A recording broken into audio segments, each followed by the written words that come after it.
ಸಾಯಿರಾಮ್. ಆತ್ಮೀಯ ವೀಕ್ಷಕ ಬಾಂಧವರಿಗೆಲ್ಲ ಇವತ್ತಿನ ಜೀವನಾಮೃತ ಕಾರ್ಯಕ್ರಮಕ್ಕೆ ಸ್ವಾಗತ ಸುಸ್ವಾಗತ. ವೀಕ್ಷಕರ, ಇವತ್ತಿನ ಸಂಚಿಕೆಯಲ್ಲಿ ಮೊನ್ನೆ ಶನಿವಾರ ದಿವಸ ಯಾರೋ ಒಬ್ಬರು ಪಾಪ ಮೈಸೂರಿಂದ ಕಾಲ್ ಮಾಡಿದರು. ನನ್ನ ತಮ್ಮ ಮದುವೆ ಆಗಿದ್ದ, 3 ತಿಂಗಳಿದ್ರು, ಹೆಂಡ್ತಿ ಈಗ ಡೈವರ್ಸ್ ಆಯಿತು ಅಂಥೇಳಿ. ಇದು ಒಬ್ಬರು ಫೋನಲ್ಲಿ ಪಾಪ ಮಾತಾಡೋರು, ತಮ್ಮನ ಬಗ್ಗೆ ಕಾಳಜಿ ವಹಿಸಿ ತಮ್ಮನಿಗೆ ಇನ್ನೊಂದು ಮದುವೆ ಮಾಡಬೇಕು ಅನ್ನೋ ಮನಸ್ಸಿದೆ ಅನ್ನೋ ಅರ್ಥದಲ್ಲಿ ನಮ್ಮನ್ನು ಫೋನಲ್ಲಿ ಪ್ರಶ್ನೆ ಕೇಳಿದ್ರು ಶನಿವಾರ ದಿವಸ.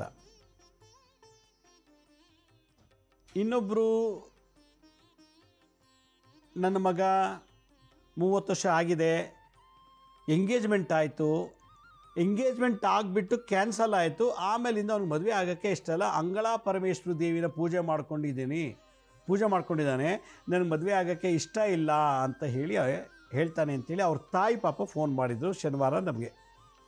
ಶನಿವಾರದ ಎಪಿಸೋಡ್ನಲ್ಲಿ 2 ಕಾಲು, ಒಂದು ಮದುವೆ ಆಗಿದೆ, 3 ತಿಂಗಳಿಗೆ ಡೈವರ್ಸ್ ಆಗಿದೆ ಅಂತ ಮೈಸೂರಿಂದ ಒಬ್ಬರು ಫೋನ್ ಮಾಡಿದರು.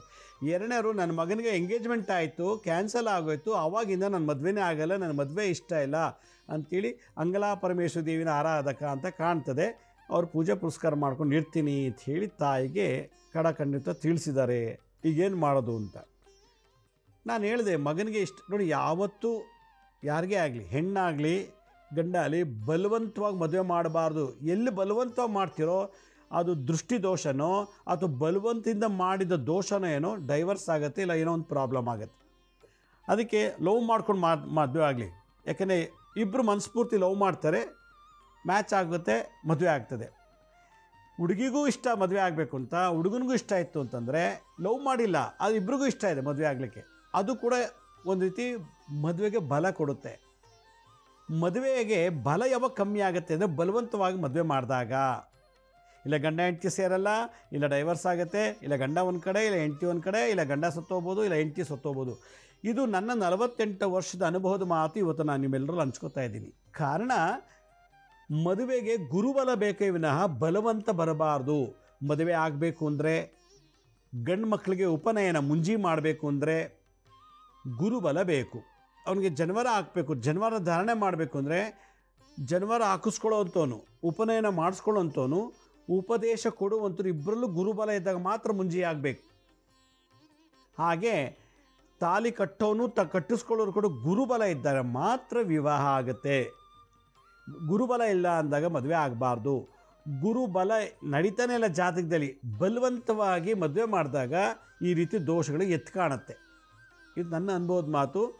ನೀವು ಇನ್ನೊಬ್ಬರ ಹತ್ರ ಕೂತು, ಒಳ್ಳೆ ಪಂಡಿತರು ಜ್ಞಾನಿಗಳ ಹತ್ರ ಕೂತು ಚರ್ಚೆ ಮಾಡಿ ಕೇಳಿ, ಲಕ್ಷ್ಮೀ ಶ್ರೀನಿವಾಸ್ ಹೇಳೋದು ಸರಿನಾ ತಪ್ಪಾ ಅಂತ. ಇನ್ನೊಮ್ಮೆ ಹೇಳ್ತೀನಿ, ಬಲವಂತದಿಂದ ಮದುವೆ, ನೀನು ಮದುವೆ ಮಾಡ್ಕೊಂಡಿಲ್ಲ ಅಂದರೆ ನಾನು ವಿಷ ಕೊಡ್ತು ಸತ್ತೋಗ್ಬಿಡ್ತೀನಿ ಅಂತ ತಾಯಿ ಎದುರಿಸ್ತಾಳೆ. ನೀನು ಮದುವೆನೇ ಮಾಡ್ಕೊಂಡಿಲ್ಲ ಅಂದರೆ ನನ್ನ ಮಕ್ಕಳೇ ಎಲ್ಲ, ಮಗನೇ ಎಲ್ಲ ಹೋಗಿ ಅಂದ್ಬಿಡ್ತಾರೆ, ನಾನೇನು ಆಸ್ತಿ ಕೊಡಲ್ಲ, ಅದು ಕೊಡಲ್ಲ ಅಂಥೇಳಿ. 3ನೇದು, ಬಲವಂತವಾಗಿ ಮಕ್ಕಳಿಗೆ ಇನ್ನೊಂದು ಥರ ಟಾರ್ಚರು. ಏನು, ಅವನ ಜೊತೆ ಮಾತಾಡಲ್ಲ, ಅವ್ನಿಗೆ ಯಾವುದೇ ರೀತಿ ಪ್ರೀತಿ ವಾತ್ಸಲ್ಯ ತೋರಿಸಲ್ಲ, ಅವನ ಅಸಡ್ಡೆ ಆಗಿಬಿಡೋದು, ಹೆಣ್ಣಾಗಲಿ ಗಂಡಾಗಲಿ. ಆಗ ನಮ್ಮಪ್ಪ ನಮ್ಮಮ್ಮ ಮಾತಾಡ್ತೀವಿ ಅಂತ ಅವ್ರು ಬಲವಂತಕ್ಕೆ ಮದುವೆ ಮಾಡ್ಕೊಳ್ಳೋದು. ಮನಸ್ಸು ಬೇರೆ, ದೇಹ ಇನ್ನೊಬ್ಬನಿಗೆ. ಒಂದು ಹುಡುಗಿ ಯಾರೋ ಲವ್ ಮಾಡಿರ್ತಾಳೆ, ಬಲವಂತ ತಾಯಿ ತಂದೆ ಏನು ಮಾಡ್ತಾಳೆ, ಅವ್ನು ಲವ್ ಮಾಡೋನ್ನ ಮದುವೆ ಮಾಡಿಸಲ್ಲ, ಅವ್ರು ನೋಡಿ ಹುಡುಗಿ ಮದುವೆ ಅವಳು ಏನು ಮಾಡ್ತಾಳೆ, ಪ್ರೀತಿಸೋನು ಬೇರೆ, ಅವಳು ಯಾರೋ ಪ್ರೀತಿಸಿರ್ತಾಳೆ.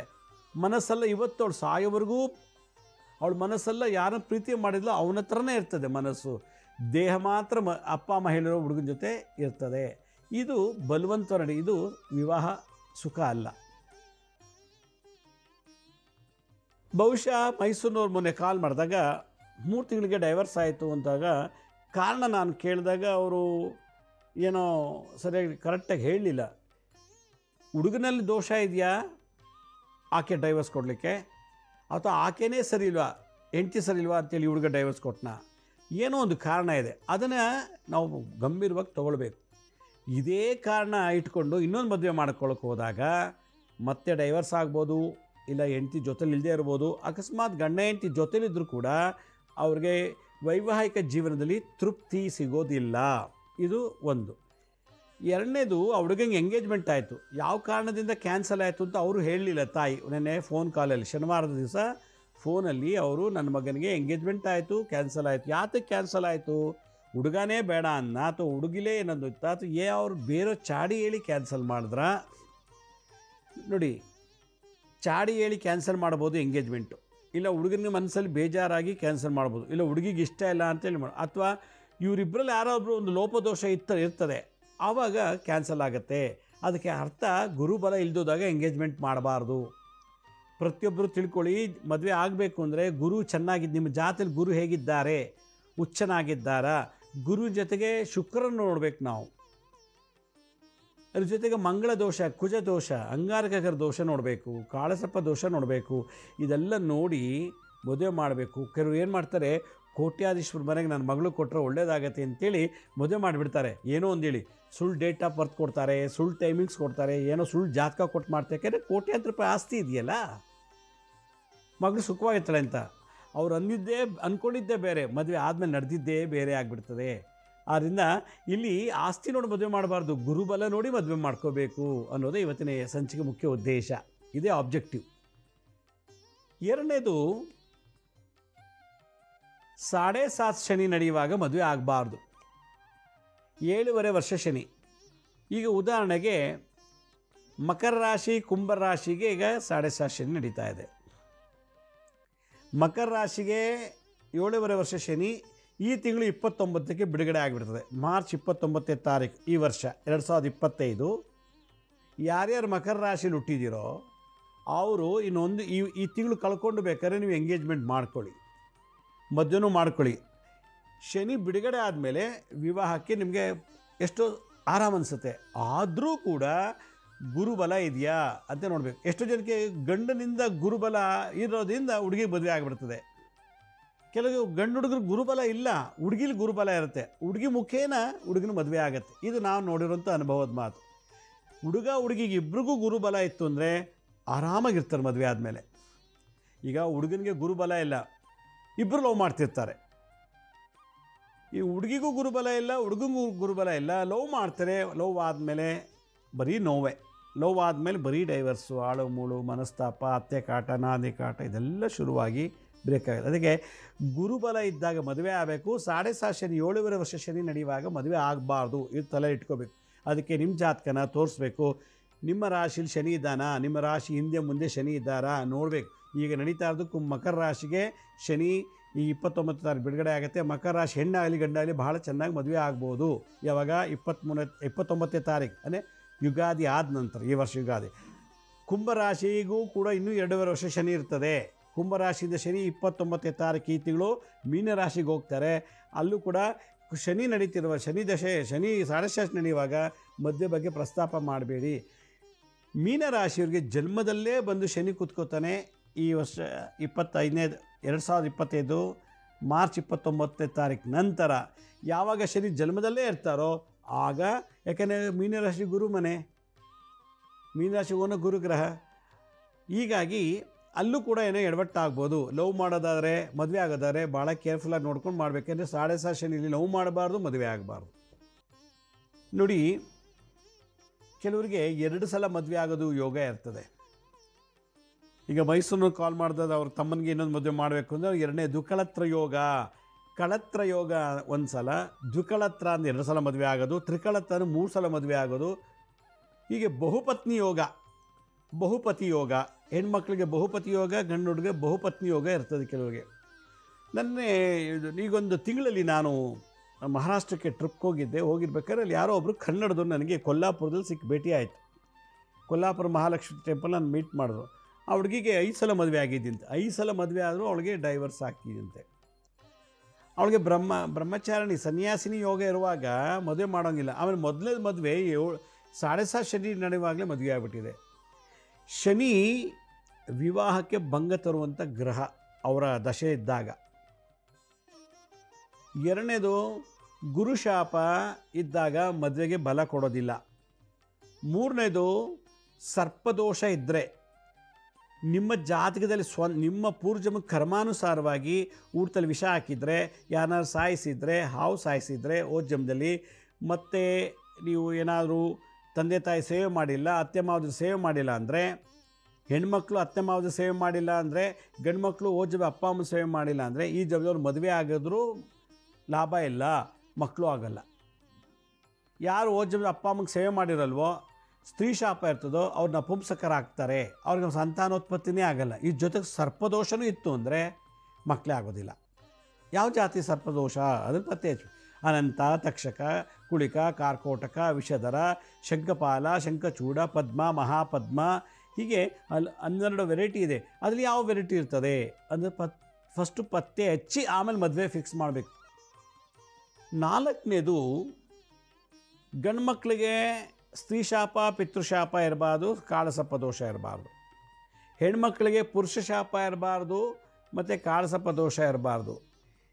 ಇವೆರಡೂ ಇಲ್ಲ, ಹುಡುಗನಲ್ಲೂ ಇಲ್ಲ ಹುಡುಗಿನಲ್ಲೂ, ಇಬ್ಬರು ಚೆನ್ನಾಗಿದ್ದಾರೆ. ಆದರೆ ನೀವು ಹುಟ್ಟಿ ಬೆಳೆದಿರೋ ಮನೆಯಲ್ಲಿ ಗೋತ್ರದಲ್ಲಿ ಇರ್ತದೆ. ಈಗ ನಮ್ಮ ಗೋತ್ರದಲ್ಲಿ ಯಾವುದೊಂದು ದೋಷ ಇರ್ತದೆ ಅಂತ ಇಟ್ಕೊಳ್ಳಿ, ಕಾಳಸರ್ಪದೋಷ ಇರ್ತದೆ. ನಮ್ಮ ಗೋತ್ರದಲ್ಲೇ ನನಗಿಲ್ಲ, ನನ್ನ ಜಾತಕದಲ್ಲಿ ಸ್ತ್ರೀ ಶಾಪ ಇಲ್ಲ. ಈಗ ನನ್ನ ಗೋತಲಿ ನಾವು ಹುಟ್ಟಿರೋ ವಂಶವೃಕ್ಷದಲ್ಲಿ ಸ್ತ್ರೀ ಶಾಪ ಇರುತ್ತೆ. ಆಗ ನಾನೇನಾದರೂ ಒಂದು ಮದುವೆ ಮಾಡ್ಕೊಂಡು ಬಂದರೆ, ನಮ್ಮ ಮನೆಗೆ ಬಂದಂಥ ಸೊಸೆ, ಈಗ ನಾನು ಒಂದು ಹುಡುಗಿ ಮದುವೆ ಮಾಡ್ಕೊಂಡ್ಬಂದೆ, ನನ್ನ ಗೋತ್ರದಲ್ಲಿ ಸ್ತ್ರೀ ಶಾಪ ಇತ್ತು ಅಂತಂದರೆ ಆ ಹುಡುಗಿ ಇಲ್ಲ ಸತ್ತೋಗ್ಬೋದು, ಇಲ್ಲ ಬಿಟ್ಟೊಟ್ಟೋಗ್ಬೋದು. ಸ್ತ್ರೀ ಶಾಪ ಇದ್ದಾಗ ಇನ್ನೊಂದ್ಸಲ ಅರ್ಥ ಮಾಡ್ಕೊಳ್ಳಿ, ನನ್ನ ಜಾತದಲ್ಲಿ ಸ್ತ್ರೀ ಶಾಪ ಇದೆ, ಅದು ನಮ್ಮ ಗೋತ್ರದಲ್ಲಿಲ್ಲ. ಆಗ ನನಗೆ ಮದುವೆ ಆಗೋಕ್ಕೆ ಚಾನ್ಸಸ್ ಇಲ್ಲ. ನನ್ನ ಜಾತಕದಲ್ಲಿ ಸ್ತ್ರೀ ಶಾಪ ಇಲ್ಲ, ನಮ್ಮ ಅಪ್ಪ ಮುತ್ತಾತಂದ್ರೆ ಏನೋ ತೊಂದರೆ ಮಾಡಿದ್ರು ಸ್ತ್ರೀ ಸಂಬಂಧಪಟ್ಟಂಥದ್ದು, ನನ್ನ ಗೋತ್ರದ ಸ್ತ್ರೀ ಶಾಪ ಇದೆ, ಆದರೆ ನನ್ನ ಜಾತಕದಲ್ಲಿಲ್ಲ. ನಮ್ಮ ಗೋತ್ರಕ್ಕೆ ಬರೋ ಹೆಣ್ಮಕ್ಳು ಸೊಸೆಯಾಗಿ ಒಳಗೆ ಬರ್ತಾರಲ್ಲ ನನ್ನ ಗೋತ್ರಕ್ಕೆ, ಅವ್ರು ತೊಂದರೆ ಆಗುತ್ತೆ. ಸ್ತ್ರೀ ಶಾಪ ಇದ್ದಾಗ ಡೈವರ್ಸ್ ಆಗ್ಬೋದು, ಆಕೆ ಸೊಸೆನೇ ಸತ್ತೋಗ್ಬೋದು, ಮುತ್ತೈದೆ ಸಾವು ಬರ್ಬೋದು, ಇಲ್ಲ ಡೈವರ್ಸು ಆಗಿಲ್ಲ, ಸತ್ತು ಹೋಗಿಲ್ಲ, ಬೇರೆ ಕಡೆ ಒಟ್ಟೋಗಿ ಸೇರ್ಕೊಂಡ್ಬಿಟ್ಟಿರ್ತಾಳೆ, ಬೇರೆನೂ ಮದುವೆ ಆಗಲ್ಲ ಅವಳು. ಆ ಲೆವೆಲ್ ಪನಿಷ್ಮೆಂಟ್ ಕೊಡುತ್ತೆ ಗೋತ್ರದಲ್ಲೂ ಸ್ತ್ರೀ ಶಾಪ. ಇದನ್ನು ಭಾಳ ಗಮನಿಸಬೇಕು. ರಾಹು ಸ್ತ್ರೀ ಗ್ರಹ, ಶುಕ್ರ ಸ್ತ್ರೀ ಗ್ರಹ, ಚಂದ್ರ ಸ್ತ್ರೀ ಗ್ರಹ. ಈ ರಾಹು, ಶುಕ್ರ, ಚಂದ್ರ ಈ 3 ಜನರು ಯಾವ ಸ್ಥಳದಲ್ಲಿ ಯಾರ ಜೊತೆ ಯಾವ ಗ್ರಹದ ಜೊತೆ ಇದ್ದಾರೆ ಅನ್ನೋದನ್ನು ಮದುವೆ ಮಾಡುವಾಗ ಟ್ಯಾಲಿ ಮಾಡಿ ನೋಡಬೇಕು. ಇದು ನೋಡ್ದೇ ಲವ್ ಮಾಡಿಬಿಡ್ತಾರೆ, ಇದು ನೋಡ್ದೇ ದುಡ್ಡು ಆಸ್ತಿ ಜೋರಿದೆ ಅಂತ ಮದುವೆ ಮಾಡ್ಕೊಂಡ್ಬಿಡ್ತಾರೆ, ಇಲ್ಲ ಹೆಣ್ಣು ಕೊಟ್ಬಿಡ್ತಾರೆ. ಇಲ್ಲ ಅವ್ರಿವ್ರು ಹೇಳಿದ್ರನ್ನ ಒಂದು ಫೀಡ್ಬ್ಯಾಕ್, ಹುಡುಗ ಚೆನ್ನಾಗಿದ್ದಾನೆ ಮದುವೆ ಮಾಡಿ ಅಂದರು, ನೋಡಿದ್ರೆ ಮದುವೆ ಆಗುತ್ತಾರೆ, ಆಮೇಲೆ ಸರಿ ಇಲ್ಲ ಹುಡುಗಿ ಚೆನ್ನಾಗಿದ್ದಾಳೆ ಅಂತ ಹೇಳ್ತಾರೆ, ಅವ್ರಿವ್ರ ಮಾತು ಕೇಳಿಕೊಂಡು ಮದುವೆ ಮಾಡ್ತಾರೆ, ಅಲ್ಲಿ ತೊಂದರೆ ಆಗುತ್ತೆ. ಅದರಿಂದ ಇಲ್ಲಿ ಗುರುಬಲ ಜೊತೆಗೆ ಶನಿ ಏನಿದ್ದಾನೆ, ಶನಿ ಯಾವ ರೀತಿ ನಡೀತಾ ಇದೆ ಅವ್ರ ಜಾತಕದಲ್ಲಿ, ಇವಿಷ್ಟನ್ನು ಗಮನಿಸಿ ಆಮೇಲೆ ವಿಮರ್ಶೆ ಮಾಡಿ ಚಿಂತನೆ ಮಾಡಿ ಮದುವೆ ಆಗಬೇಕು. ಇಲ್ಲ ಅಂದರೆ ಇದಕ್ಕಿಂತ ದೊಡ್ಡ ಪನಿಷ್ಮೆಂಟು ಮತ್ತೊಂದಿಲ್ಲ ಜಗತ್ತಿನಲ್ಲಿ. ಡೈವರ್ಸ್ ಆಗಿರಿ, ಅವಳೇನೋ ಈಗ ಡೈವರ್ಸ್ ಆಯಿತು ಅಂತ ಇಟ್ಕೊಳ್ಳಿ, ಅವಳೇನೋ ಒಂದಷ್ಟು ದುಡ್ಡು ಕೇಳ್ತಾಳೆ, ಕೊಡಬೇಕಾಗಿ ಬರುತ್ತೆ. ದುಡ್ಡು ಕೊಡೋದು ಓಕೆ, ಬಟ್ ಇನ್ನೊಂದು ಸಲ ಮದುವೆ ಆಗ್ತಿದ್ದೀವಿ ಅಂದಾಗ ಸಮಾಜ ನಮ್ಮ ನೋಡೋದೇ ಧಾಟಿ ಬೇರೆ ಥರ ಇರ್ತದೆ. ಅವಳಿಗೂ ಅಷ್ಟೇ, ಗಂಡನ ಬಿಟ್ಟು ಇನ್ನೊಬ್ಳು ಮದುವೆ ಮಾಡ್ಕೊಂಡಾಗ ನೋಡೋ ಧಾಟಿನೇ ಬೇರೆ ಇರ್ತದೆ. ಅದಕ್ಕೆ ಎಲ್ರಿಗೂ ಹೇಳೋದಿಷ್ಟೇ, ಮದುವೆ ಆಗೋಕ್ಕೆ ಮುಂಚೆ 10 ಸಲ ಅಲ್ಲ 100 ಸಲ ಯೋಚನೆ ಮಾಡಿ ಡೈವರ್ಸ್ ಆಗುತ್ತಾ. ಆಮೇಲೆ ಶನಿ ನಪುಂಸಕ, ಶೂದ್ರಗ್ರಹ ಅಂದರೆ ಅವನು ಶನಿ ಬ್ರಾಹ್ಮಣ ಅಲ್ಲ, ಕ್ಷತ್ರಿಯ ಅಲ್ಲ, ವೈಶ್ಯ, ಶೂದ್ರ. ಶನಿ ಶೂದ್ರಗ್ರಹ ನಪುಂಸಕ ಗ್ರಹ ಆಗಿರೋದ್ರಿಂದ ಹುಡುಗಿಲೇ ಆಗಲಿ ಹುಡುಗನೇ ಆಗಲಿ ಹುಡುಗನ ನಪುಂಸಕತೆ ಇದೆಯಾ, ಹುಡುಗಿನಲ್ಲಿ ಮೆನ್ಸಸ್ ಪ್ರಾಬ್ಲಮ್ ಇದೆಯಾ. ಎಷ್ಟು ಜನ ನನಗೆ ಯಾಕೆ ಡೈವರ್ಸ್ ಕೊಟ್ಟು ಅಂದರೆ ಅವಳಿಗೆ ಮೆನ್ಸಸ್ ಆಗ್ತಿಲ್ಲ, ಮಕ್ಕಳಾಗ್ತಿಲ್ಲ ಅಂತೇಳಿ, ಇವನಿಗೆ ಮಕ್ಕಳು ಪಡೆಯೋ ಯೋಗ ಇಲ್ಲ, ಇವನು ನಪುಂಸಕ ಅಂತಾರೆ. ಇದೆಲ್ಲ ಶನಿ. ಅದರಿಂದ ಶನಿ ಮತ್ತು ಗುರು ಬಲ ನೋಡಬೇಕು. ಗುರುವಿನ ಬಲ ಇದ್ದಾಗ ಮದುವೆ ಆಗತ್ತೆ. ಗುರುವಿನ ಬಲ ಇದ್ದಾಗ ಸೈಟು, ಕಾರು, ಬಂಗ್ಲೆ, ಮನೆ, ಬಿಲ್ಡಿಂಗ್ ಎಲ್ಲ ತೊಗೋತೀವಿ. ಗುರು ಬಲ ಇಲ್ಲ ಅಂದರೆ, ಗುರುವಿನ ಆಶೀರ್ವಾದ ಇಲ್ಲ ಅಂದರೆ ಏನೂ ಮಾಡೋಕ್ಕಾಗಲ್ಲ. ಅದು ನಿಮ್ಮ ಜಾತಕ ಗುರು ಯಾವ ಸ್ಥಾನದಲ್ಲಿ ಎಲ್ಲಿ ಕೂತಿದ್ದಾರೆ, ಯಾರ ಜೊತೆ ಕೂತಿದ್ದಾರೆ. ಶತ್ರು ಜೊತೆ ಇದ್ದಾರೆ ಗುರು ಶತ್ರು ಜೊತೆ ಇದ್ದಾಗ ಅವ್ರಿವ್ರು ಹೇಳಿ ಮದುವೆ ಮಾಡಿಸ್ಬಿಡ್ತಾರೆ. ಆ ಯಾರು ಮದುವೆ ಆ ಮುಖಾಂತರ ಡೈವರ್ಸ್ ಆಗುತ್ತೆ, ಇಲ್ಲ ಬಿಟ್ಟೋಗ್ತಾರೆ. ಗುರು ಪಾಪಗ್ರಹ ಜೊತೆ ಇದ್ದರೆ ಮದುವೆ ಆಗುತ್ತೆ. ಒಂದಾನೊಂದು ಎಲ್ಲ ಗಲಾಟೆ, ಕೂಗಾಟ, ಕೋರ್ಟು, ಜೈಲು, ಪೊಲೀಸ್ ಸ್ಟೇಷನ್ನು. ಗುರು ಅಸ್ತನಾದಾಗ ಭಾಳ ಕಷ್ಟ. ಅದಕ್ಕೆ ಗುರು ವಕ್ರವಾಗಿದ್ದಾರಾ, ವಕ್ರ ರಿವರ್ಸಲ್ಲಿ ಹೋಗ್ತಾ ಇದ್ದಾರಾ, ಅಸ್ತದಲ್ಲಿದ್ದ ನೀಚನಾಗಿದ್ದಾರಾ, ಉಚ್ಚನಾಗಿದ್ದಾರಾ ಅಂತ. ಅದಕ್ಕೆ ಮದುವೆ ಅಂದ ತಕ್ಷಣ ಗುರುಬಲ ಚೆಕ್ ಮಾಡಿ, ಈ ಥರ ಆಗಕ್ಕೆ ಬಿಡೋದಿಲ್ಲ. ಏನು ಪರಿಹಾರ ಮಾಡ್ಕೋಬೇಕು? ಗುರುಬಲ ಬರಬೇಕು ಅಂದರೆ ಕೃಷ್ಣನ ಆರಾಧನೆ ಮಾಡಬೇಕಂತೆ ನೋಡಿ. ಅದಕ್ಕೇನು ಮಾಡಬೇಕು? ಕಡಲೆಕಾಯಿ ಬೀಜ ತೊಗೋಬೇಕು, ಶೇಂಗಾ ಅಂತಾರಲ್ಲ, ಅದು ಕೈಲಿ ಇಟ್ಕೋಬೇಕು. ಕೈಲಿ ಇಟ್ಕೊಂಡು ಪೂರ್ವಕ್ಕೆ ಅಥವಾ ಉತ್ತರಕ್ಕೆ ಮುಖ ಮಾಡಿಕೊಂಡು ಗೋಪಾಲಕಾಯ ವಿದ್ಮಹೆ, ಗೋಪಾಲಕಾಯ ಹಸುಗಳನ್ನು ಕಾಯುವಂಥವನು, ಹಸುಗಳನ್ನು ಮೇಯಿಸುವಂಥವನು, ಗೋಪಾಲಕಾಯ ವಿದ್ಮಹೆ ಗೋಪಿ ಪ್ರಿಯಾಯ ಧೀಮಹಿ, ಗೋಪಿಕಾ ಸ್ತ್ರೀಗೆ ಫ್ಯಾನ್ ಆಗಿದ್ದನು, ಬೇಕಾದಂಥವನು, ತನ್ನೋ ಗೋಪಾಲಕೃಷ್ಣ ಪ್ರಚೋದಯಾತ್ ಅಂತ ಹೇಳಬೇಕು. ಕಡಲೆಕಾಯಿ ಬೀಜ ಒಂದು ಅರ್ಧ ಕೆ ಜಿ 1 kg ತೊಗೊಳ್ಳಿ. ಶೇಂಗಾ ಅಂತಾರೆ, ತೊಗೊಂಡು ಕಡಲೆಕಾಯಿ ಬೀಜ ಚಿತ್ರಾನ್ನಕ್ಕೆ ಹಾಕ್ತೀವಲ್ಲ ಪುಳಿಯೋಗರೆಗೆ, ಅದು ತೊಗೊಂಡು ಓಂ ಗೋಪಾಲಕಾಯ ವಿದ್ಮಹೆ ಗೋಪಿಕಾ ಪ್ರಿಯಾಯ ಧೀಮಹಿ ತನ್ನೋ ಗೋಪಾಲಕೃಷ್ಣ ಪ್ರಚೋದಯಾತ್, ಓಂ ಗೋಪಾಲಕಾಯ ವಿದ್ಮಹೆ ಗೋಪಿ ಪ್ರಿಯಾಯ ಧೀಮಹಿ ತನ್ನೋ ಗೋಪಾಲಕೃಷ್ಣ ಪ್ರಚೋದಯಾತ್ ಅಂಥೇಳಿ ಇದನ್ನು ಪ್ರತಿ ಗುರುವಾರ ದಿವಸ ಮದುವೆ ಆಗೋವರೆಗೂ ಇದನ್ನು ಹೇಳ್ತಾರೆ. ಗಂಡಾಗಲಿ ಹೆಣ್ಮಕ್ಳಾಗಲಿ ಈ ಜನ್ಮದಲ್ಲಿ ನಿಮಗೆ ಆ ಗುರುಬಲ ತಕ್ಕಂತೆ ಯಾವ ಹೆಂಡತಿ ಯಾವ ಗಂಡ ಸಿಗಬೇಕು ಅಂತ ಈ ಮಂತ್ರ ಶಕ್ತಿ ಮಾಡತ್ತಂತೆ. ಗೋಪಿಕಾ ಪ್ರಿಯವಲ್ಲಭ, ಗೋಪಿಕಾ ಸ್ತ್ರೀಯರಿಗೆ ಬಹಳ ಬೇಕಾದಂಥವನು, ಎಲ್ಲ ಗೋಪಿಕಾ ಸ್ತ್ರೀಯರಿಗೂ ಗುರುಬಲ ಕೊಟ್ಟಂಥವನು. ಅಂಥ ಗೋಪಾಲಕೃಷ್ಣ ನನಗೆ ಗುರುವಿನ ಬಲನ ಪ್ರಚೋದನೆ ಮಾಡು, ಹೆಚ್ಚಿಸು ಅಂತ ಹೇಳುವಂಥ ಮಂತ್ರ ಇದು. ಓಂ ಗೋಪಾಲಕಾಯ ವಿದ್ಮೆ ಗೋಪಿ ಪ್ರಿಯಾಯ ಧೀಮಹಿ ತನ್ನೋ ಗೋಪಾಲಕೃಷ್ಣ ಪ್ರಚೋದಯಾತ್ ಅಂಥೇಳಿ ಹೇಳಿಬಿಟ್ಟು ಆ ಕಡಲೆಕಾಯಿ ಬೀಜನ ನೀವೇನು ಮಾಡಬೇಕು, ಗುರುವಾರ ದಿವಸ ಕೃಷ್ಣನ ದೇವಸ್ಥಾನ ಮುಂದೆ ಕೂತ್ಕೊಂಡು ಅಥವಾ ಅಲ್ಲಿ ಯಾರು ಬರೋ ಭಕ್ತರು ಸ್ವಲ್ಪ ಪ್ಯಾಕ್ ಮಾಡಿ ಅಥವಾ ಕೈ ಕೊಟ್ಬಿಟ್ರೆ ನಿಮಗೆ ಗುರುಬಲ ವೃದ್ಧಿ ಆಗುತ್ತೆ ಕೃಷ್ಣ ನಾಮಸ್ಮರಣೆಯಿಂದ. ಇದೇ ವಿಶೇಷ. ಇದನ್ನು ಮಾಡ್ತಾ ಬನ್ನಿ. ಮದುವೆ ಆಗಿದ್ದರೆ, ಡೈವರ್ಸ್ ಆಗಿದ್ದರೆ, ಇನ್ನೊಂದು ಮದುವೆ ಆಗಬೇಕು ಅಂದರೆ ಗುರುಬಲ ಸಿಗುತ್ತೆ. ಗುರುಬಲ ಇಲ್ದೋದಾಗ ಮದುವೆ ಆಗಿದ್ದಕ್ಕೆ ಈ ಥರ ಆಗಿದೆ, ಗುರುಬಲ ಇಲ್ದೋದಾಗ ಎಂಗೇಜ್ಮೆಂಟ್ ಆಗಿದ್ದಕ್ಕೆ ಈ ಥರ ಕ್ಯಾನ್ಸಲ್ ಆಗಿದೆ. ಇದು ಮಾಡಿ ಖಂಡಿತ ಒಳ್ಳೆಯದಾಗತ್ತೆ ಅಂತ ಈಗೊಂದು ಅನೌನ್ಸ್ಮೆಂಟು. ವೀಕ್ಷಕರು, ಇದೇ ತಿಂಗಳು 22-23ನೇ ತಾರೀಕು ನಾನು ಮೈಸೂರಿನಲ್ಲಿ ನರಸಿಂಹ ಕ್ರಿಯೆ ಅಂತ ಒಂದು ಭಾಳ ವಿಶೇಷವಾದಂಥ ವಿದ್ಯೆ, ಔಷಧಿ ಇಲ್ಲದೆ, ಟಾನಿಕ್ ಇಲ್ಲದೆ, ಇಂಜೆಕ್ಷನ್ ಇಲ್ಲದೆ, ಆಪ್ರೇಷನ್ ಇಲ್ಲದೆ ಎಲ್ಲ ಥರ ದೋಷಗಳನ್ನು, ಕಾಯಿಲೆಗಳನ್ನು ನಿವಾರಣೆ ಮಾಡ್ಕೊಳ್ಳೋದೊಂದು ಹೊಸ ವಿದ್ಯೆಯನ್ನು ಇಡೀ ಜಗತ್ತಿಗೆ ಪ್ರಪ್ರಥಮವಾಗಿ ನಾನು ಕಲಿಸ್ತಾ ಇದ್ದೀನಿ. ಅದು ನರಸಿಂಹ ಕ್ರಿಯೆ ಅಂತ. ಇದು 1 ದಿನದ ವರ್ಕ್ಶಾಪ್. ಇದು ಹೇಗೆ ಮಾಡಬೇಕು? ದಿನ ಬೆಳಗ್ಗೆ 10 ನಿಮಿಷ ಕುರ್ಚಿ ಮೇಲೆ ಕೂತ್ಕೊಂಡು ಮಾಡೋವಂಥ ಕ್ರಿಯೆ ಇದು. ಇದನ್ನು ಮಾಡೋದ್ರಿಂದ ಏನು, ಬ್ರೈನಿಗೆ ಸಂಬಂಧಪಟ್ಟಂಥ ಎಲ್ಲ ಕಾಯಿಲೆಗಳು, ಬ್ರೈನಲ್ಲಿ ರಕ್ತ ಕಟ್ಕೊಂಡ್ರೆ, ರಕ್ತ ಹರಿತಿಲ್ಲ, ಆಕ್ಸಿಜನ್ ಹರಿತಿಲ್ಲ ಅಂದರೆ, ಮತ್ತು ಪಿಟ್ಸ್ ಬರೋದಿದ್ದರೆ, ಲಕ್ವ ಬರೋದಿದ್ದರೆ, ಅರಳು ಮರಳು ಡೆಮೆನ್ಷಿಯಾ, ಮನಸ್ಸಿಗೆ ಸಂಬಂಧಪಟ್ಟ, ಬ್ರೈನ್ಗೆ ಸಂಬಂಧಪಟ್ಟಂಥ ಎಲ್ಲ ಥರ ಕಾಯಿಲೆಗಳು, ಬೈಪೋಲರ್ ಡಿಸಾರ್ಡರು, ಸ್ಕಿಜೋಫರ್ನಿಯಾ, ಅಲ್ಝೀಮೀರಿಯಾ, ಹಿಸ್ಟೀರಿಯಾ, ಹೀಗೆ ಬ್ರೈನ್ ವಿಚಿತ್ರವಾದಂಥ ಆಕ್ಸಿಟಿ ಡಿಸಾರ್ಡರ್ಸು ಏನೇ ಇರಲಿ, ಅದು ಹೇಳೋಕ್ಕೆ ಅಸಾಧ್ಯ, ಆ ಥರದ್ದೆಲ್ಲ ಈ ನರಸಿಂಹ ಕ್ರಿಯೆ ತೆಗಿಬೋದು. ತಲೆನೋವು, ಮೈಗ್ರೇನ್ ಇತ್ತು ಅಂದರೆ, ಕಣ್ಣಲ್ಲಿ ದೋಷ ಇತ್ತು ಅಂದರೆ, ಕಿವಿ ಒಳಗೆ ENT ಸಮಸ್ಯೆಗಳು, ಕಿವಿ, ಮೂಗು, ಗಂಟಲಲ್ಲಿ ಏನಾದ್ರು ಟಾನ್ಸಿಲ್ಸು, ಕ್ಯಾನ್ಸರ್ ಇತ್ತು ಅಂದರೆ, ಮೂಗಿನಲ್ಲಿ ಏನಾದರೂ ದೋಷಗಳಿತ್ತು ಅಂದರೆ, ಕಣ್ಣಲ್ಲಿ ದೋಷ, ತುಟಿಲಿ ಆಗಾಗ ಗುಂಡಾಗೋದು, ನಾಲ್ಗೆಯಲ್ಲಿ ತೊದಲು ಬರೋದು, ನಾಲ್ಗೆ ಒಳಗೆ ಏನೋ ದೋಷ ಇತ್ತು ಅಂದರೆ, ಗಂಟಲಲ್ಲಿ ಥೈರಾಯ್ಡು, ಪ್ಯಾರಾಥೈರಾಯ್ಡು, ಅನ್ನನಾಳದ ದೋಷ, ಇಸೋಫಗಸ್, ಥ್ರೋಟ್ ಇನ್ಫೆಕ್ಷನ್ನು, ಮತ್ತು ಈ ಧ್ವನಿಪೆಟ್ಟಿಗೆ ಸೌಂಡ್ ಬಾಕ್ಸಲ್ಲಿ ಪ್ರಾಬ್ಲಮ್ ಇದ್ದರೆ ನರಸಿಂಹ ಕ್ರಿಯೆ ಮಾಡುತ್ತೆ. ಶ್ವಾಸಕೋಶದಲ್ಲಿ ಅಸ್ತಮಾ, ಡಸ್ಟ್ ಅಲರ್ಜಿ, ಕ್ಯಾನ್ಸರು, ಹೃದಯಕ್ಕೆ ಎಲ್ಲ ಥರ ಸಂಬಂಧಪಟ್ಟಂಥ ಕಾಯಿಲೆ ಕ್ಯೂರ್ ಆಗಿಬಿಡುತ್ತೆ ಈ ನರಸಿಂಹ ಕ್ರಿಯೆಯಲ್ಲಿ. ಹೊಟ್ಟೆ ಒಳಗೆ ಅಲ್ಸರ್ ಇರ್ಬೋದು, ಯಾವುದೇ ರೀತಿ ಕ್ಯಾನ್ಸರ್ಸ್ ಇರ್ಬೋದು, ಕಿಡ್ನಿ ಸಮಸ್ಯೆ, ಲಿವರ್ ಸಮಸ್ಯೆ, ಪ್ಯಾಂಕ್ರಿಯಾಸಲ್ಲಿ ಇನ್ಸುಲಿನ್ ಪ್ರೊಡ್ಯೂಸ್ ಆಗ್ತಿಲ್ಲ, ಗಾಲ್ ಬ್ಯಾಡರ್ ಸ್ಟೋನು, ಕಿಡ್ನಿ ಒಳಗೆ ಸ್ಟೋನು, ಅದರಲ್ಲೂ ಡಯಾಬಿಟಿಸ್, BP, ಗ್ಯಾಸ್ಟ್ರಿಕ್ಗೂ 1 ವಾರದಲ್ಲೇ ಕ್ಯೂರ್ ಆಗ್ತಾ ಬರ್ತಿದ್ದು. ಅಷ್ಟು ವಿಶೇಷ ಮದ್ದಿಲ್ಲ, ಔಷಧಿ ಇಲ್ಲದೇ. ಆಮೇಲೆ ಗಂಡಸರಿಗೆ ಸೆಕ್ಸ್ ಸಮಸ್ಯೆ ಇದ್ದರೆ, ಹೆಂಗಸರಿಗೆ ಮುಟ್ಟಿನ ಸಮಸ್ಯೆ ಇದ್ದರೆ, ಗರ್ಭಕೋಶಕ್ಕೆ ಸಂಬಂಧಪಟ್ಟಂಥ ದೋಷಗಳು, ಮಂಡಿ ನೋವು, ತೊಡೆ ನೋವು, ಪಾದ ಕಾಲಲ್ಲಿ ನೋವು, ಚರ್ಮವ್ಯಾಧಿ ರೋಗ, ಭೂತ ಪ್ರೇತ ಮಾಟಮಂತ್ರ ತಂತ್ರ ಬಾಧೆ ದೋಷ, ಈ ಥರದ್ದೆಲ್ಲ ದೋಷಗಳನ್ನು ದಿನ ಬೆಳಗ್ಗೆ 10 ನಿಮಿಷ ಕುರ್ಚಿ ಮೇಲೆ ಕೂತ್ಕೊಂಡು ಮಾಡೋವಂಥದ್ದು ಕ್ರಿಯೆ. ಇದನ್ನು ನರಸಿಂಹ ಕ್ರಿಯೆ ಅಂತ. ಇದು ಜಗತ್ತಿನಲ್ಲಿ ಯಾರಿಗೂ ಗೊತ್ತಿಲ್ಲ, ಅದು ಕಲಿಸ್ತಾ ಇದ್ದೀನಿ ನಾನು. ಫಸ್ಟು ನಾನು ಇಂಟ್ರಡ್ಯೂಸ್ ಮಾಡ್ತಾಯಿದ್ದೀನಿ. ಈ ವಿದ್ಯೆ ಕಲಿಬೇಕು ಅನ್ನೋದಾಗಿದ್ದರೆ ನಾನು ಸ್ಕ್ರೀನ್ ಮೇಲೆ ತೋರಿಸ್ತಾ ಇದ್ದೀನಿ ನೋಡಿ, ಆ ವೆಬ್ಸೈಟು, ಅದರ ವೆಬ್ಸೈಟ ಫೋಟೋ ತಗೊಳ್ಳಿ, ಆಮೇಲೆ ಲಾಗಿನ್ ಆಗಿ ಅದು ಫಾರ್ಮ್ ಇದೆ, ಫಿಲ್ ಮಾಡಬೇಕು ನೀವು. ಇದು 1 ದಿನದ ವರ್ಕ್ಶಾಪ್. ಬೆಳಗ್ಗೆ 10 ಗಂಟೆಗೆ ಶುರುವಾದರೆ ಸಂಜೆ 6 ಗಂಟೆ 7 ಗಂಟೆ ಮುಗಿಸ್ಬಿಡ್ತೀವಿ. ಇದು ದಿನ 10 ನಿಮಿಷ ಮಾಡೋವಂಥದ್ದು. ಎಷ್ಟೇ ವಯಸ್ಸಾಗಿದ್ದು ಕೂಡ ನಮಗೆ ಇನ್ನೂ ಯುವಕರಾಗಿ ಕಾಣ್ತೀವಿ ನಾವು. ಅಷ್ಟು ವಿಶೇಷ. ಈಗ 60 ವರ್ಷ ವಯಸ್ಸು ಅಂದರೆ 30 ವರ್ಷದ ಥರ ಕಾಣ್ತೀವಿ, 25 ವರ್ಷ ಅಂದರೆ 15, 12 ವರ್ಷ, 13 ವರ್ಷದ ಥರ ಕಾಣ್ತೀವಿ. ಆ ಲೆವೆಲ್ಲಿಗೆ. ಮತ್ತು ಮೆಮೊರಿ ಪವರು. ಇದರಲ್ಲಿ ಈ ಕ್ರಿಯೆಯಲ್ಲಿ 12 ಮಂತ್ರಗಳು ಉಪದೇಶ ಆಗುತ್ತೆ. ನರಸಿಂಹರದ 12 ವೆರೈಟಿ ಮಂತ್ರಗಳು ಒಂದೊಂದು ತಿಂಗಳಿಗೂ ಒಂದೊಂದು ನರಸಿಂಹನ ಸಂರಕ್ಷಣೆ ಮಾಡ್ತಾರಂತೆ. ಇದರಲ್ಲಿ ವಿಶೇಷವಾದಂಥ ಕ್ರಿಯೆ ಇರೋದ್ರಿಂದ ಮತ್ತು ಹಾರ್ಟಿಗೆ ಸಂಬಂಧಪಟ್ಟಂಥ ಕೆಲವು ವಿಶೇಷ ಮುದ್ರೆಗಳು, ಎಲ್ಲ ಥರ ಒಂದು ಕ್ರಿಯೆಯನ್ನು ನಾನು ಇದನ್ನು ಕಲಿಸ್ತಾ ಇದ್ದೀನಿ. ಇದು ನಡೆಯೋದು 22ನೇ ತಾರೀಕು, 23ನೇ ತಾರೀಕು ಮೈಸೂರಿನಲ್ಲಿ ಒಂದು ದಿನದ ವರ್ಕ್ಶಾಪ್. 22 ಇಲ್ಲ 23ಕ್ಕೆ ಆದಾಗ ಬರ್ಬೋದು.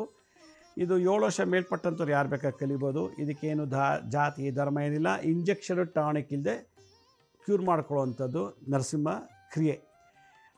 ಇದಕ್ಕೆ ನಾನು ಸ್ಕ್ರೀನ್ ಮೇಲೆ ತೋರಿಸ್ತಾ ಇರೋ ನಂಬರ್ಗೂ ಕಾಲ್ ಮಾಡ್ಬೋದು ನೀವು. ಆ ವೆಬ್ಸೈಟ್ ಲಿಂಕ್ ಇದೆ ನೋಡಿ ದೊಡ್ಡದು, laxmisrinivas.in ಅಂತೇಳಿ.